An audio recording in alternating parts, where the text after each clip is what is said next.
Last plate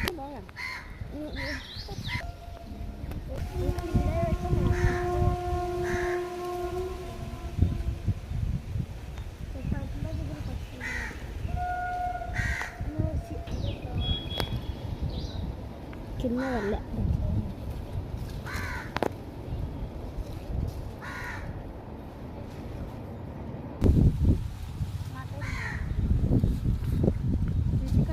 రితికాను Lakshmi ఇద్దరు కలిసి strawberry కాయస్ పండ్లు పెక్కుతున్నారు. చూడండి బాగా ఎర్రగా మాగిపోయినాయి.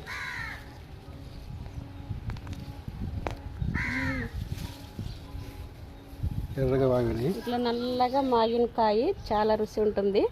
తినండి ఫ్రెండ్స్. మరి రితికా ఇప్పుడు తింటుంది చూడండి.